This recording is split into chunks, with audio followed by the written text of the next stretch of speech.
പ്രിയപ്പെട്ട റബേക്ക, നിനക്ക് ഒരുപാട് ചോദ്യങ്ങളുണ്ടെന്ന് എനിക്കറിയാം. എനിക്കും ഉണ്ട്. എന്താണെങ്കിലും ജീവിതം ഒരു വലിയ രഹസ്യമല്ലേ. പ്രപഞ്ചത്തിലെ എല്ലാ മഹത്തായ കടങ്കഥകൾക്കൊരു ഉത്തരവും സന്തോഷത്തിനൊരു രഹസ്യവുമുണ്ടെങ്കിൽ അത് തീർച്ചയായും ഇതൊന്നു മാത്രമാണെന്നേ ഞാൻ പറയൂ. ഷീപ്പ്. അല്ല, ശരിക്കും അതെ, അത് ആടുകൾ തന്നെയാണ്. ഓക്കേ, ഇതാ വരുന്നു.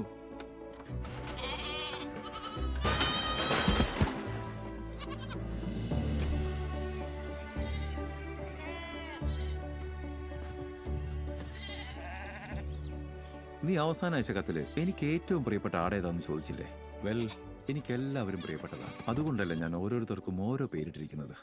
ഉദാഹരണത്തിന്, ഈ ചട്ടമ്പികളായ ഇരട്ടകളില്ലേ, അവരെ ഞാൻ റോണി എന്നും റെജിയും എന്നാ വിളിക്കുന്നത്. പിന്നെ നല്ല അന്തസ്സും ആഭിജാത്യവുമുള്ള സർ റിച്ച് ഫീൽഡ്. ഇവള് ക്ലൗഡ്, പഞ്ഞിക്കെട്ട്, വലിയ ജാടക്കാരിയാ.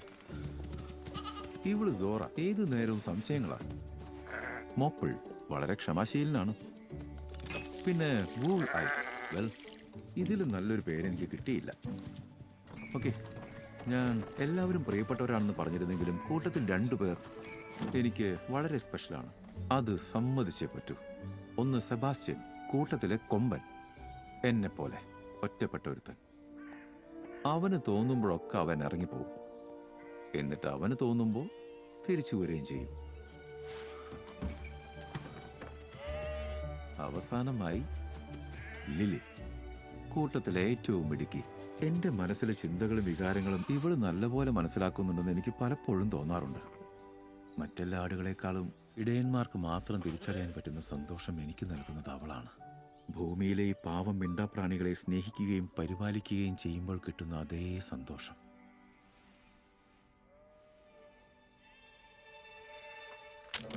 എന്റെ ഓരോ ദിവസവും തുടങ്ങുന്നത് അവരുടെ ഹെൽത്തിന്റെ കാര്യം ശ്രദ്ധിച്ചുകൊണ്ടാണ്. വയറ് നിറയെ ആഹാരം കൊടുക്കും, ലുക്ക് സെറ്റ് ചെയ്യും, അവരെ സന്തോഷിപ്പിക്കാൻ പറ്റുന്നതൊക്കെ ഞാൻ ചെയ്യും.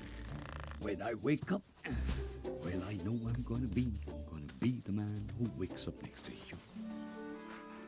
പിന്നെ അവർക്ക് ഞാൻ മുടങ്ങാതെ മെഡിസിൻസ് കൊടുക്കും. അവരതൊക്കെ എൻജോയ് ചെയ്യുന്നുണ്ടെന്നാണ് എനിക്ക് തോന്നുന്നത്. അവർക്കതൊന്നും പറയാനാവില്ലല്ലോ. നമുക്ക് മരുന്ന് കുടിച്ചാലോ മോനെ. അങ്ങനെ തന്നെ.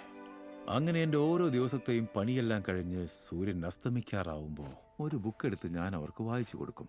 ഡിറ്റക്റ്റീവ് നോവൽസ്, മിസ്റ്ററീസ്, ഹൂഡനൈറ്റ്സ്, അങ്ങനെ എൻ്റെ എല്ലാ ഫേവറേറ്റ് ബുക്സും. റോഡ്നി ഹോളിങ്സൺ കൊല്ലപ്പെട്ട ദിവസം ഏതാണെന്നും എനിക്കറിയാം. അയാളുടെ യഥാർത്ഥ കൊലയാളി ആരാണെന്നും എനിക്കറിയാം. അവരിതൊക്കെ കേട്ട് മനസ്സിലാക്കുന്നുണ്ടെന്ന് വിശ്വസിക്കാനാണ് എനിക്കിഷ്ടം. പക്ഷെ അവരെത്രയൊക്കെ സ്പെഷ്യലാണെന്ന് പറഞ്ഞാലും എനിക്കറിയാം അവരെല്ലാം വെറും ആടുകളാണ്. ഇന്ന് ഇത്രയേ ഉള്ളൂ. ഇനി എല്ലാരും പോയി കിടന്ന് ഉറങ്ങ്. കഥയുടെ ക്ലൈമാക്സ് ഞാൻ നാളെ വായിച്ചു തരാം.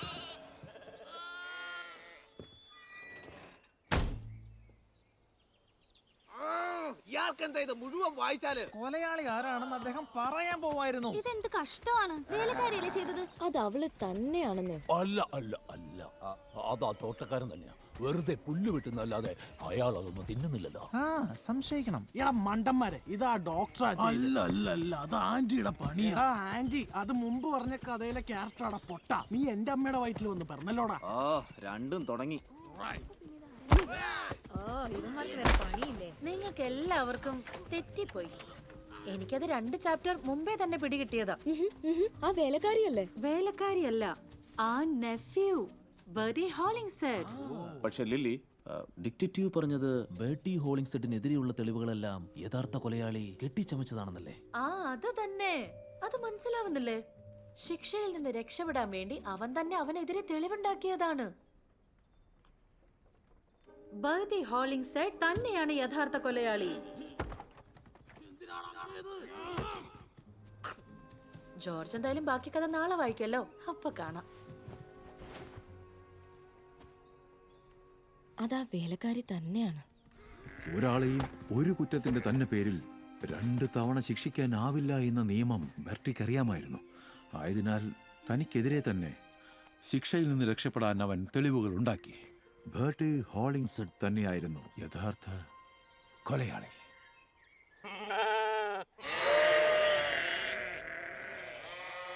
എൻ്റെ എല്ലാ ആടുകളും അധിക സമയവും ചെലവഴിക്കുന്നത് തിന്നും അതിനെക്കുറിച്ച് ചിന്തിച്ചുമാണ്. എന്നാൽ എനിക്കിവിടെ ഒരിടത്തും അടങ്ങിയിരിക്കാത്ത 3 കുസൃതി കുടുക്കകളുണ്ട്. എപ്പോഴും സന്തോഷത്തോടെ തുള്ളിച്ചാടി നടക്കുന്ന വസന്തകാലത്ത് ജനിച്ച 3 എണ്ണം. ആക്ച്വലി ഒരുവിധം എല്ലാ ആടുകളും ജനിക്കുന്നത് വസന്തകാലത്ത് തന്നെയാണ്. പിന്നെ ഇവിടെ ഒരു കുഞ്ഞൻ കൂടിയുണ്ട്. അവൻ ജനിച്ചത് വിന്ററിലാണ്. ഹലോ, ഞാൻ ഡെയ്സി. ഞാൻ ഒലിവർ. ഞാൻ പിക്കിൾസ്. നിന്റെ പേരെന്താ? എനിക്ക് പേരൊന്നുമില്ലല്ലോ. നീ ഞങ്ങളുടെ കൂടെ കളിക്കാൻ വരുന്നോ? ഒരു വിന്റർ ലാമ്പുമായി ഒരിക്കലും കൂട്ടുകൂടാൻ പാടില്ല. അവൻ നമ്മുടെയൊന്നും കൂട്ടത്തിൽപ്പെട്ടവനേ അല്ല. ആടുകൾക്ക് മാത്രം അറിയാവുന്ന ചില കാരണങ്ങൾ കൊണ്ട് പൊതുവെ വിന്ററിൽ ജനിച്ച ഒരാടിനെയും അവർ കൂടെ കൂട്ടാറില്ല. കാരണം ഈ വിന്റർ ലാമ്പ് അവരിൽ നിന്നും വ്യത്യസ്തരാണ്.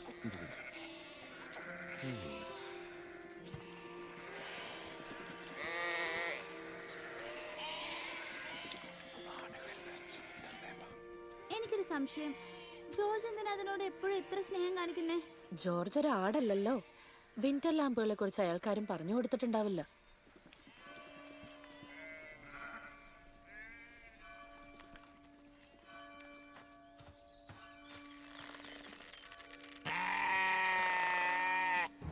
പിന്നെ ഒരു കാര്യം പറയാൻ മറന്നു. നീ എന്നെ ഇങ്ങോട്ട് കാണാൻ വരുന്നുണ്ടെങ്കിൽ ഞാൻ താമസിക്കുന്നത് ഡെൻബ്രോക്ക് ടൗണിനടുത്താണെന്ന് നീ മറക്കരുത്.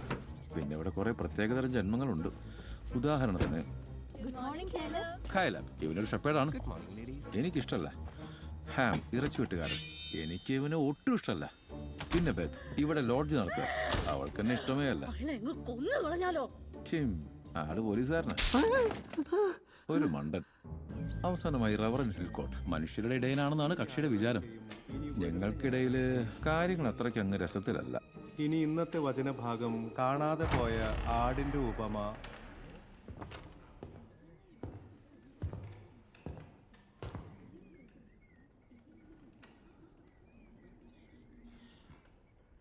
ജോർജ് കുർബാന കൂടാൻ വന്നതാണോ? കർത്താവിന്റെ ഭവനത്തിൽ ആർക്കും പ്രവേശിക്കാം. ഇറച്ചിവിട്ടുകാർക്കും.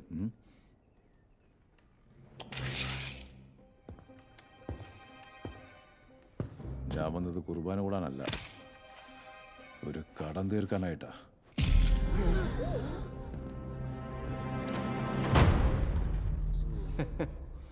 ഈ ജോർജിന്റെ ഒരു കാര്യം. ആളുകളുടെ കാര്യം അവിടെ നിൽക്കട്ടെ. നീ കാണേണ്ടത് എൻ്റെ ആട്ടിൻകൂട്ടത്തെയാണ്. അവർ നിന്നെ കാണാൻ കാത്തിരിക്കുകയാണ്. അതുപോലെ തന്നെ ഞാനും എത്രയും പെട്ടെന്ന് വരണം. സ്നേഹപൂർവ്വം, ജോർജ്.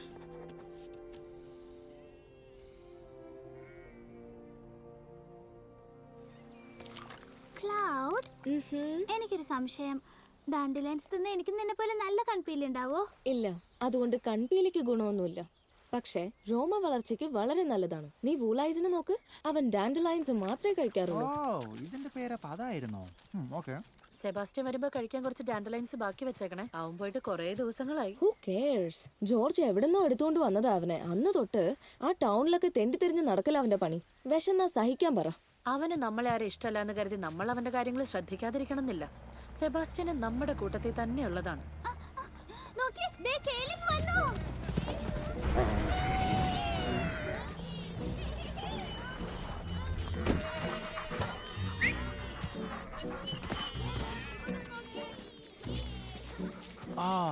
ഇവന്റെ ഈ ഒരു മണം എനിക്ക് എന്ത് ഇഷ്ടമാണെന്നോ. അതവന്റെ ആ സ്വെറ്ററിന്റെ മണം.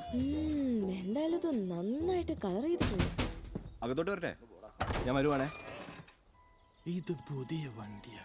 എന്താ ഭംഗി, എന്താ തിളക്കം. ഞാൻ ആലോചിക്കുന്ന തന്നെയാണോ നീ ആലോചിക്കുന്നത്?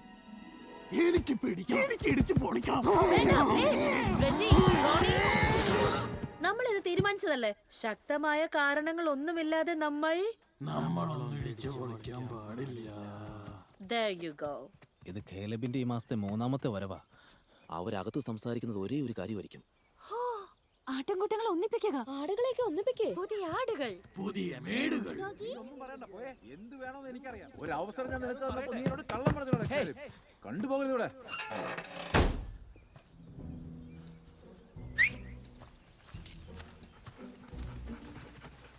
ഓ വിചാരിച്ച പോലെ ഒന്നിപ്പിക്കലൊന്നും ഉണ്ടാവില്ല എന്ന് തോന്നുന്നു.